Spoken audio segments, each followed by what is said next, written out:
სოლიდარობა და თავისუფლება მზია ამაღლობელს. ბატონი ბონდომძინარიშვილი განსაკუთრებული ელემენტი არის სამეურვეო საბჭოს შემადგენლობაში. ეს არის ძეწოლა და დაშინების მცდელობა, რომ იცოდეთ, ჩუმად იყავით რა, ან ვინც ლაპარაკობთ, გაჩუმდით და ვინ ჩუმად ხართ, თქვენ საერთოდ არ ლაპარაკობთ, თორე პროკურატურა მოვა. დიდი სიამოვნებით გავივლი IQ ტესტს სამეურვეო საბჭოს ნებისმიერ წევრთან ერთად. გამოიძიოს აბა პროკურატურამ ჩემს უკან მართლა მასონები ხო არ დგანან და მე ხო არ ვარ თბილისის ლოჟის თავმჯდომარე. მადლობა საზოგადოებრივი მაუწყებლი სამეურვეო საბჭოს უმრავლესობას, მის უმრავლესობას, რომელიც შეიკრიბა და ჩვენი საკითხი განიხილა. ერთხმად საბოლოო ჯამში დასკვნა გამოიტანეს, რომ ორგანიზებული ჯგუფის მიერ წინასწარ განზრახვით ჩვენ ვცდილობდით საზოგადოებრივი მაუწყებლის ხელში ჩაგდებას, რაცა შემდეგ ქვეყანაში რევოლუციური პროცესებისთვის გამოგვეყენებინა. ხანდახან მგონია, რომ საბჭოთა კავშირის დაშლიდან გავიდა 3 წლეულზე მეტი და ჩვენ განვითარდით. თუმცა აი ამ ხალხის დამსახურებით ნათლად ჩანს, რომ შორს არ წავსულვართ. აქ ეხლა არის 5 საათიანი ჩანაწერიდან გაკეთებული ამონარიდები, ძალიან ბევრი მარგალიტი აქვს საბჭოს ძვირფას წევრებს გაჟღერებული, რომელ მარგალიტებზეც თითოეულზე მაქვს პასუხი და მადლობას ვუხდი იმის გამო, რომ მათ მომწეს შესაძლებლობა და საკუთარი თავის ილუსტრაცია კიდევ ერთხელ მოახდინოს. მოდით გავყვეთ ამ ჩანაწერს და მეც შევეცდები პასუხები გავდეთ. ბატონი ვასილი ივანოვ-ჩიქოვანის განცხადება თუ ბრალდება, რომ ჩვენ გვიან პირველმა არხმა ამას ყურადღება არ მიაქცია და გვიან გააშუქა და რბილად ასე ვთქვათ გააშუქა ახსენა მხოლოდ დაშავება. ჩვენ ახლა ვნახეთ თქვენს მიერ წარმოდგენილ მასალებში, რომ მოამბის ამ სიუჟეტებში ვნახეთ 12 საათზე, 15 საათზე, 17 საათზე განცხადებები, სხვათა შორის 17 საათიან მოამბეში 29-ში თვითონ ვასილი ივანოვ-ჩიქოვანი კითხულობს პირველი არხის განცხადებას, სადაც არის აღნიშნული ის მძიმე დაშავების, მძიმე დაზიანებების შესახებ, რაც მიადგა ბატონ დავით ბეჟანიშვილს. ბონდომძინარიშვილი ამბობს, რომ ჩვენ ნახეთ, რომ თავად ვასილი ივანოვ-ჩიქოვანი კითხულობს საზოგადოებრივი მაუწყებლის იმ განცხადებასო, სადაც არის აღნიშნული ის მძიმე დაზიანებები. საზოგადოებრივი მაუწყებლის განცხადებაში სიტყვა მძიმე არ არის. ბონდომძინარიშვილი ახლა მანიპულირებს და დეზინფორმაციას ავრცელებს. საზოგადოებრივი მაუწყებლის განცხადებაში იყო, რომ თანამშრომელი დაშავდა, არც მძიმე, არც კონკრეტული აღწერილობა. ჩემს საეთერო ტექსტში დაზიანებების და მოქმედების აღწერილობა მომდინარეობს კონკრეტულად ჩემი ტექსტიდან, რომელიც შედგენილი არის კადრების ყურების შემდეგ. ამ კადრების შესახებ სავარაუდოდ უნდა ცოდნოდა მაუწყებელსაც. დაზიანება მათთვის ცნობილი იყო, იმიტომ რომ გენერალური დირექტორიც ჩართული იყო იმ საქმეში, რომ წინასწარი დაკავების იზოლატორიდან თუ პოლიციის განყოფილებიდან დაეხსნათ ძია ჩვენი ჩართვის ოპერატორი. ის რომ დაკავების პროცესში გედედეს სამართალ დამღოებმა მას სცემეს ხელებითა და ფეხებით არის ჩემი ტექსტი. ეს ტექსტი მე შევადგინე მას შემდეგ, რაც ვნახე კადრები და ვნახე, როგორ გაუსწორდნენ ძიას გედედეს სამართალ დამღოებები. თუ გქონდათ ამის თაობაზე საუბარი თქვენ ჩვენი ტელევიზიის წამყვანთან და რა ახსნა მოუძებნა მან იმას, რაც მოკვლევის შედეგად დადგინდა და რაც მის ბრალდებაში გაისმა, რომ თითქოს პირველმა არხმა თავის თანამშრომლის მიმართ სათანადოდ არ გამოხატა სოლიდარობა, თუნდაც განცხადებების ან ოფიციალური სატელევიზიო სიუჟეტების სახით. 9 დეკემბრამდე რაც გაკეთდა, რაიმე დამატებითი განმარტება ამ საკითხზე არ მიმიღია. რაიმე დამატებითი განმარტებაო არ მიმიღიაო. მე გამოსათხოვი მაქვს შიდა მოკვლევის აუდიო ჩანაწერი და თუ არ ვწდები იქ საუბრობ კონკრეტულად იმაზე, რაზეც აქამდე ვილაპარაკე, რომ ამ განცხადებაში იყო სიტყვა დაშავდა. სიტყვა დაშავდა კი არის შემსუბუქება ნახევარსიმართლე. დავით ბეჟანიშვილს სასტიკად სცემეს დაკავების მომენტში. მე ძალიან მაინტერესებს ეს ადამიანები ოდნავ მაინც რაღაცა სინდისთან დაკავშირებით და დაფიქრებულ ანოდეს მე შეიძლება რომ ამ ფაქტებზე, რასაც ჩვენ ახლა განვიხილავთ, რასაც უყურებთ, თქვა რომ პირველ მარხმა ეს არ გააშუქა. გია მურღულიას მე ვუწუნებ კომპეტენციას ამ შემთხვევაში ის არაკომპეტენტური ადამიანი არის რომ იმსჯელოს და განიხილოს ჟურნალისტური საკითხები. ყველაფერს უნდა დაირქვასო თავისი სახელი ამბობს გია მურღულია. დიახ ბატონო გია, აუცილებლად ყველაფერს უნდა დაირქვას თავისი სახელი და თქვენი ახლა ამჟამინდელი ეს განცხადება არც მორალური არის და კომპეტენციიდან ძალიან შორს. ეს არის მიზანმიმართული დისკრედიტაციის ცდილობა პირველი არხის. არა ბატონო გია, ერთადერთი ჩემი შეფასებით ვინც მიზანმიმართულად ახლა დისკრედიტაციას უკეთებს პირველ არხსა და მის თანამშრომლებს ბრძანდებით თქვენ. ჩემი განცხადება და ჩემი მოქმედება კი პირიქით მომდინარეობდა იმ სურვილიდან, რომ საზოგადოებრივი მაუწყებელი ვალდებულია მაღალი სტანდარტით იმუშაოს მაშინ, როდესაც არის ყველაზე კრიტიკული მომენტი. მას ეს სახელი უნდა დაერქვას. წარმოუდგენელია, რასაც ჩვენ ახლა უყურებთ. ვინ არის გია მურღულია, რომ რამე სახელის დარქმევაზე ელაპარაკოს ან რა სახელის დარქმევა შეუძლიათ საერთოდ სამეურვეო საბჭოს აი ამ შემადგენლობას. აი ამ შემადგენლობას კი მე შემიძლია სახელი დავარქვა, თუმცა ამჟამად თავ შევიკავებ. იმდენი ინფორმაცია გასული. იმდენი სხვადასხვა კუთხით. იმდენჯერ არის დადებული ეს ვებგვერდზე, რომ იმდანაც არ იშლება ეს ინფორმაცია მოგეხსენებათ.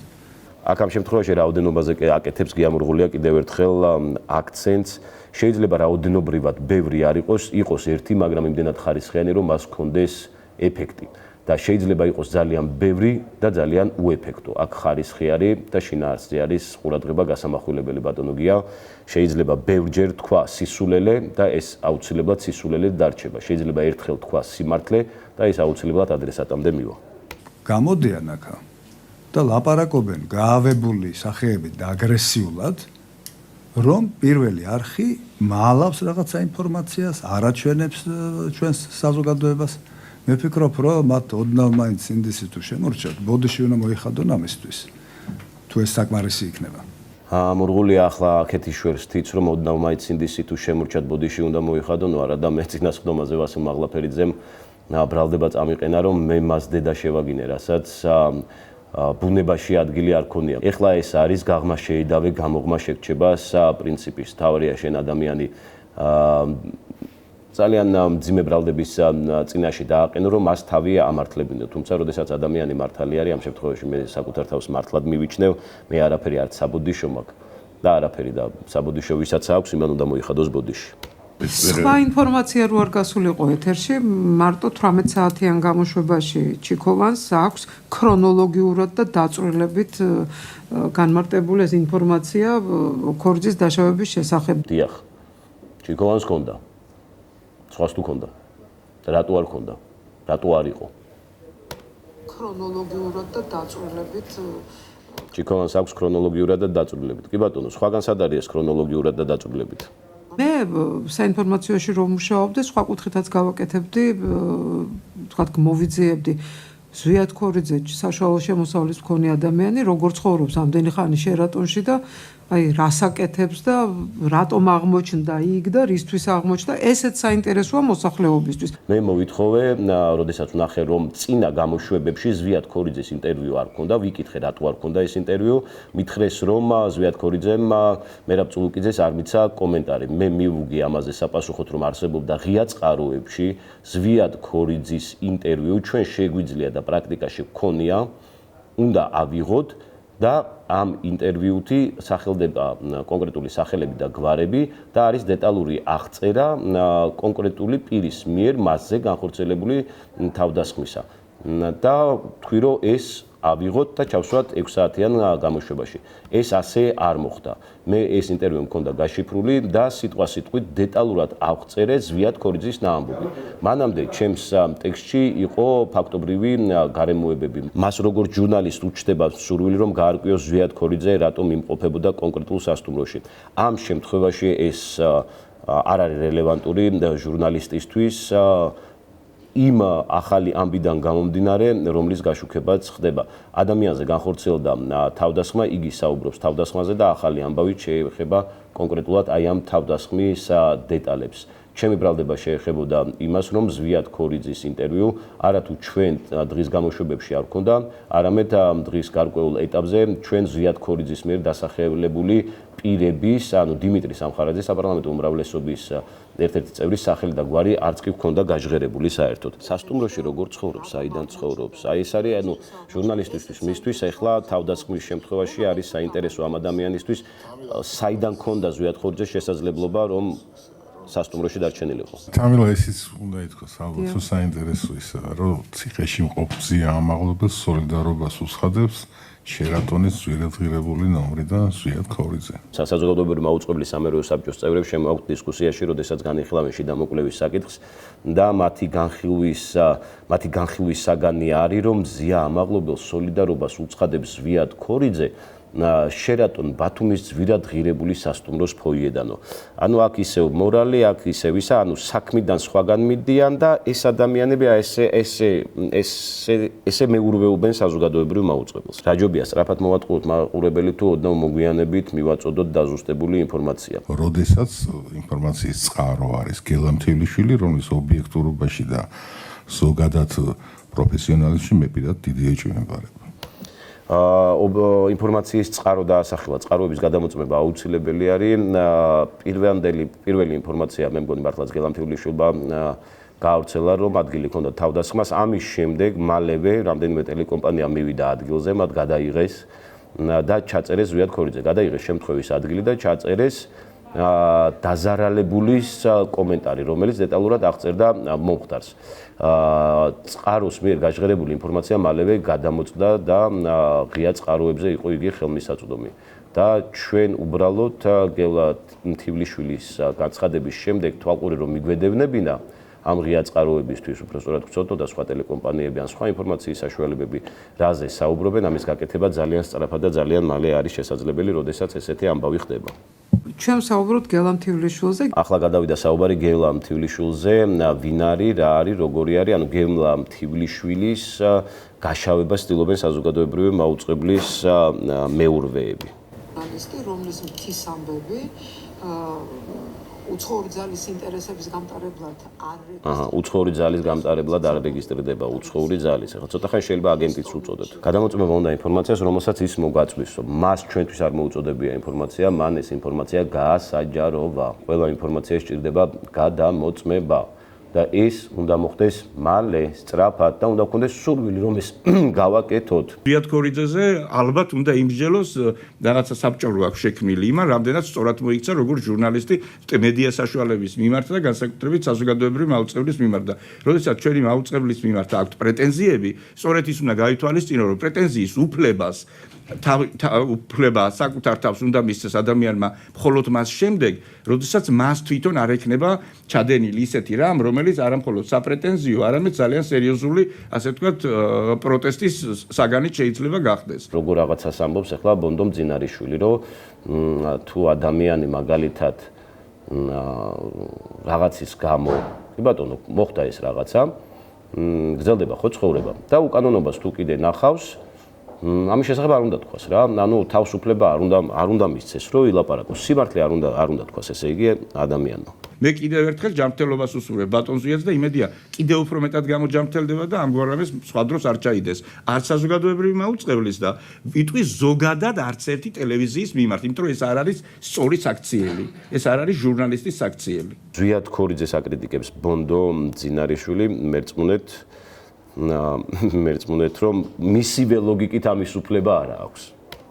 ქორიძეს რო ქოთანი აცდა, რეკაშეტით მოხდა პირველ აღს და რა ვერ ვიხდიო.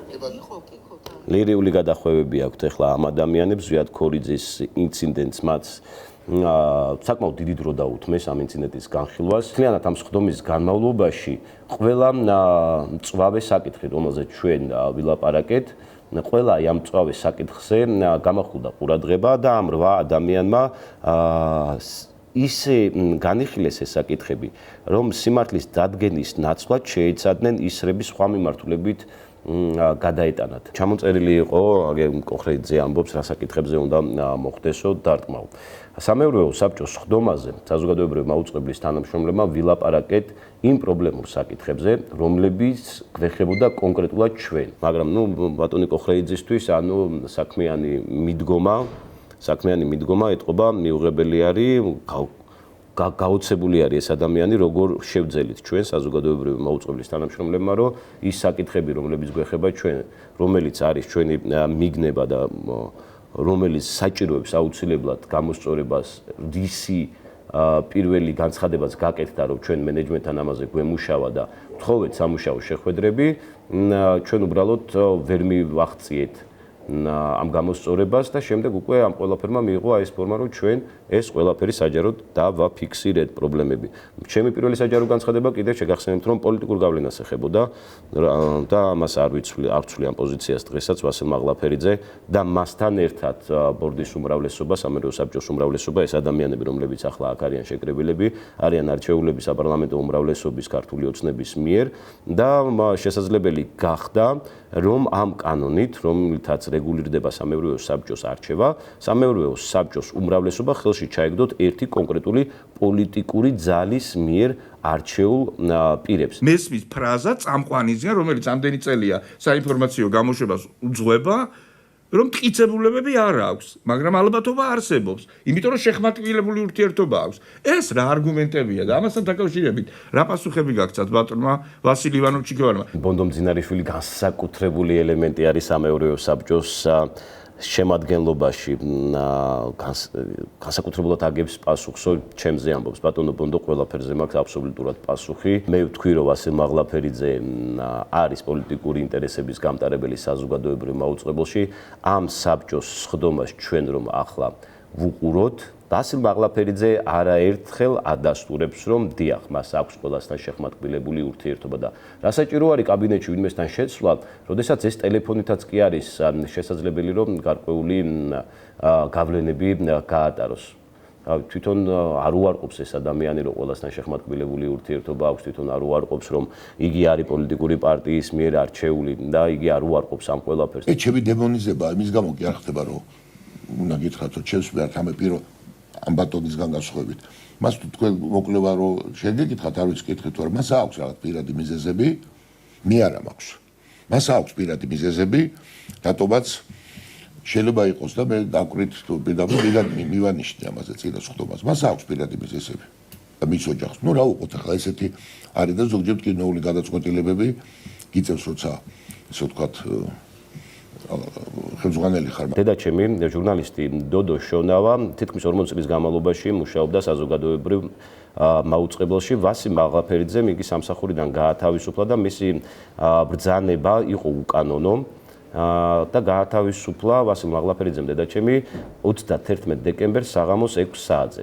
ეს ფაქტი დედაჩემმა გაასაჩივრა სასამართლოში, მან მოიგო პირველი ინსტანციის სასამართლო, მან მოიგო მეორე ინსტანციის სასამართლო და მან მოიგო მესამე ინსტანციის სასამართლოც. დედაჩემმა სამართალი იპოვა და დედაჩემი არის ერთ-ერთი იმ 22 თანამშრომელს შორის, რომელმაც ეს სამივე ინსტანციის სასამართლოში გაასაჩივრა ვასილ მაღლაფერიძეს უკანონო გადაწყვეტილებები. ვასილ მაღლაფერიძისთვის შეიძლება წარმოუდგენელია, რომ ადამიანი მოქმედებდეს არა პირადი, არამედ საერთო ინტერესებით. მე მაქვს ბატონო ვასილ ინტერესი, უბრალოდ ეს არა პირადი ინტერესი არის, არამედ საერთო ინტერესი არის. მან უკანონოდ გაუშვა სამსახურიდან ხალხი, ამ ხალხმა იჩივლა გაიმარჯვა, მათ შორის ელენე მიხაილოვა არის არხის იურისტი, რომელიც წარმართავდა ამ პროცესებს, იცავდა საზოგადოებრივი მაუწყებლის ინტერესებს, ცდილობდა ეს გაეკეთებინა, თუმცა ყველა ინსტანციამ გაამტყუნა ვასილ მაღლაფერიძეს გადაწყვეტილება. უცებ გადაწყდა, მე ესე უყურებ ამას, რომ ეს ტელევიზია უნდა ჩაეგდოთ ხელში და დაებრუნებინათ იმ მდგომარეობაში, ამ მდგომარეობაშიც სამწუხარო ძალიან იყო ხოლმე ტელევიზიას ჰქონდათ პირობები. უცებ გადაწყდა, რომ ეს ტელევიზია უნდა ჩაეგდოთ ხელშიო, საუბრობს ვასილ მაღლაფერიძე.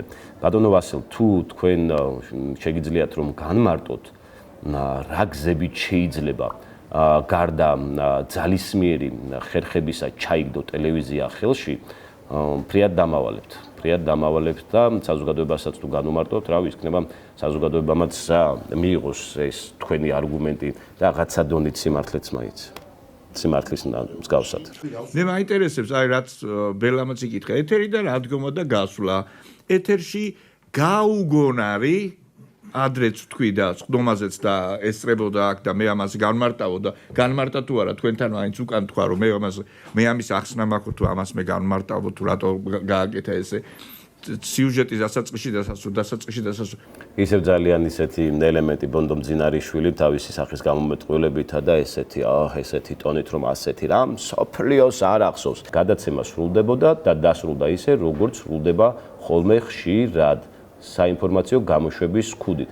შესაბამისად, ეთერში ჩემი არანაირი გადაბრუნებული ან უზნეო საქციელი ან სიტყვა არ გასულა. ასეთი რამ სოფლიო ტელევიზიების ისტორიას არ ახსოვს არავის მიმართ სოლიდარობის დროს. კეთილი, ბონდო მძინარიშვილმა ჩემი სოლიდარობის აქტიც დაიწუნა, ბატონო ბონდო, დღესაც ვამბობ, რომ სოლიდარობა და თავისუფლება მძე ამაღლობელს, ამას გავაკეთებ იქამდე, ვიდრე ადამიანი, რომლის შემთხვევაშიც არსებობს არც მორალური, არც სამართლებრივი და არც სამართლიანი არგუმენტი, რომ უნდა იჯდეს ციხეში, ზის ციხეში. თქვენთვის ეს გაუგონარი არის. მესმის, რატომ არის თქვენთვის სოლიდარობა მიუღებელი. ყველა ეს ადამიანი, რომლებიც არიან საზოგადოებრივი მაუწყებლის მცველები და გვაქვს მათ შესახებ ინფორმაცია, იმიტომ რომ საჯაროდ გამოდიან და პოზიციონირებენ როგორც საზოგადოებრივი მაუწყებლის მცველები, მოამზადეთ კითხვარი იმ წერილიდან გამომდინარე, რა პრეტენზიებიც იქ არის და კეთილი ინებონ და პასუხი გასცენ ეთანხმებიან თუ არა ამას. მიიღეთ ეს ანონიმური წერილი ამ ადამიანების სახელით, ეს ადამიანები ამ მოსაზრებებს არ იზიარებენ. თუ იზიარებენ, ამ შემთხვევაში წარმოადგინონ მტკიცებულებები, ხოლო თუ მათ ამის დამადასტურებელი მტკიცებულებები არ გააჩნიათ, მაშინ იწყება ადმინისტრაციული წარმოება. ეს მართლა ამხანაგი ჩვენზე ცდილობს რომ ისევ და ისევ გაღმა შეიძლება გამოღმა შექჩებას პრინციპით, რომ საზოგადოებაში გაჩნდეს წარმოდგენა, რომ ჩვენ ვართ რაღაცნაირი ესეთი საბჭოთა გადმონაშთები არა და ბონდო მძინარიშვილის ბიოგრაფია წაიკითხეთ, გაიცანეთ, ვინ არის, რა არის, რა გაუკეთებია როგორც ჟურნალისტი და რას აკეთებს ახლაც. ახლა გადავდივართ ყველაზე ისეთ საკვანძოზე, რომ აღიარებენ სამეურვეო საბჭოს წევრები, რომ ჩვენი კომპეტენცია და ადმინისტრაციის ამბავი არ ეყოფა ამ ყველაფერს და აქ შემოდის მთავარი საკვანძო ამბავი. უბრალოდ არა ჩემი შეფასებით ჩვენსკენ მიმართული, არამედ იმ ადამიანებისკენ მიმართული, ვისაც ჯერ არ უთქვამს თავისი სათქმელი და ეს არის ძეწოლა და დაშინების მცდელობა, რომ იცოდეთ, ჩუმად იყავით რა, ან ვინც ლაპარაკობთ, გაჩუმდით და ვინ ჩუმად ხართ, თქვენ საერთოდ არ ლაპარაკობთ, თორე პროკურატურა მოვა. პროკურატურამ უნდა შეისწავლოს, რატომ მოუნდა თუ ამ ადამიანებს ერთად თუ ამ საკითხებზე ლაპარაკიო, ვასილ მაღლაფერიძე ამბობს. ბატონო ვასილ, რატომ მოგვინდა და პირველ წერილში, რომელსაც საზოგადოებრივი მაუწყებლის 80-მდე მეტი თანამშრომელი აწერს ხელს, არის ჩამოყალიბებული ჩვენი პოზიცია 28 ნოემბრის ირაკლი კობახიძის განცხადების შემდეგ. თითოეული ფაქტი გონი ეს არც ერთის მათი თვითშემოქმედება არ არის, იმიტომ რომ 1, 2, 3 და მე ყველა ერთად აქ თავმოყრილი ერთად ამბობ, ეს შემთხვევით არ ხდება. აქ არ გაჟღერდა, თორე აი ხო მინიშნება იქითკენ მიდის, რომ ჩვენს უკან შეიძლება ვინგან რადიკალები დგანან ჩვენს უკან, deep state დგას ჩვენს უკან, გლობალური ომის პარტია დგას. არა ბატონო ვასილ, ჩამოვაყალიბეთ ჩვენს რა გვამოძრავებდა და რა მოტივები გვაქვს. ჩვენ გვინდა საზოგადოებრივმა მაუწყებელმა შეასრულოს კანონით ნაკისრი ვალდებულებები და ემსახუროს საზოგადოების თითოეული წევრის საუკეთესო ინტერესებს და არა ერთი რომელიმე კონკრეტული პოლიტიკური ჯგუფის ინტერესებს. ეს შემთხვევით არ ხდებაო, რასაკვირველია, ეს შემთხვევით არ მომხდარა. ეს განპირობებული იყო კონკრეტული მოქმედებით, რომელზეც ახლაც და მანამდეც გვისაუბრია. კი ბატონო, საზოგადოებრივმა მაუწყებელმა ვერ შეასრულა კანონით ნაკისრი ვალდებულებები. ეს განპირობებული არის ამით და იმ პროცესებით, რომელიც უნდა გაგვეშუქებინა და არ გავაშუქეთ სათანადო დონით. ამ დაბალი IQ-ს მატარებელ ადამიანებს, რომლებიც ჩვენ თავს ლაბს გვასხამენ და ჩვენ რაღაც პასუხისგებლობა და IQ-ს. აუწიოთ? არა უწიოთ. დაბალი IQ-ს. ხო, არა, მასეც არ გვინდა. აი უნდა დაიწყოს საქმის წარ. როგორ შეიძლება, კაცო, მოდიხარ საზოგადოებრივ მაუწყებელში, ხალხის ტელევიზიაში, სადაც ხალხი მუშაობს და გახარ და შუშას იმაშვრები, რა ქვია, ხო? დაბალი IQ-ს მქონე ადამიანებს დიდი სიამოვნებით გავივლი IQ ტესტს პირისპირ ერთ-ერთზე სამეურვეო საბჭოს ნებისმიერ წევრთან ერთად. და შევაფასოთ. ობიექტური ტესტი გავიაროთ და რა პრობლემაა? არა უწიო. დაბალი აიწოს. ხო, არა, მასეთ იაკობაშვილი გამორთულ კამერაში ახლა ლაპარაკობს რაღაცა მაიმუნივირის შვილებიო რაღაცებს, ახასიათებს მას ესეთი ლექსიკა რა, ეს ადამიანი კიდე საერთოდ ცალკე შეფასების საკითხია. მასაც არ გვინდა, უნდა დაიწყოს საქმის. როგორ შეიძლება კაცო, მოდიხარ საზოგადოებრივ მაუწყებელში, ხალხის ტელევიზიაში, სადაც ხალხი მუშაობდა, გახარ და შუშას იმაშვრები რა. როგორ შეიძლება მოდიხარ საზოგადოებრივ მაუწყებელში, ხალხის ტელევიზიაში და სადაც ხალხი მუშაობს და შუშას აბრახუნებ. რატო მოვიდა ეს ხალხი, რატო გახდა აუცილებელი, რომ ხალხი მოსულიყო საზოგადოებრივ მაუწყებელში და მოეთხოვა, რომ ჩვენი ხმა გაიგეთ. გვათქმევინეთ, სიტყვა გვათქმევინეთო. რატომ გახდა ეს აუცილებელი? იმის გამო ხო არა, რომ საზოგადოებრივ მაუწყებელში ხალხის ხმა სულ უფრო და უფრო ნაკლებად ისმის. მოიკვლიოს შესაბამისმა ორგანომ. პროკურატურა იქნება ეს თუ პროკურატურა კომპეტენციის მიხედვით რომელიმე სხვა ორგანოს გადაცემს, ჩვენც მნიშვნელობა არ აქვს, მაგრამ ერთი რამე უნდა დავინახოთ რა, ვინ ფინანსური დაინტერესების გამო აკეთებდა ამას და ვინ პოლიტიკური ბიზნესისთვის. პროკურატურა გამოძიება შესაბამისი ორგანოები. აი, როდესაც საზოგადოებრივი მაუწყებლის სამეურვეო საბჭოს წევრები ამის შესახებ საუბრობდნენ, ჩვენი არხის იურისტი ელენე მიხაილოვა ესე წყნარად და ჩუმად ისმენდა ამ ყველაფერს და რა ვიცი, აბა რა მუხლით, რა დანაშაულით, რა შემადგენლობით სადღაც სამართლებრივ პროცედურაზე, როდესაც საუბრობთ, რაღაცა სამართლებრივი ნორმები ხომ უნდა გავითვალისწინოთ. ნახოთ რა იქნება და როგორ იქნება. იურისტი მდუმარედ უსმენდა ამ ყველაფერს, ამ ძვირფასმა საბჭოს წევრებმა კი მიიჩნიეს, რომ ამის უკან დგას რაღაცა ძალები. რავი, შეიძლება გამოიძიოს, აბა პროკურატურამ ჩემს უკან მართლა მასონები ხო არ დგანან და მე ხო არ ვარ თბილისის ლოჟის თავმჯდომარე. იქნება და ვარ, მეც გამაგებინეთ რა. ბედნიერი ვიქნები თუ მართლა დადასტურდება, რომ მე თბილისის ლოჟის თავმჯდომარე ვარ და ერთ-ერთი მასონი ვარ და მსოფლიოსაც ვმართავ და ტელევიზიის ხელს შეგდება მინდოდა მე რევოლუციის მოწყობა და მე ერთპოლარული სახელმწიფოს შექმნა. იმისთვის რომ დასკვნები თქვენ თვითონ გამოიტანოთ, გეხვეწებით, არ დაიზაროთ, YouTube-ს აქვს აჩქარების რეჟიმი და 2 საათნახევარში შეძლებთ რომ აი ამ ძვირფას ჩანაწერს უყუროთ, დასკვნები ადვილი გამოსატანია.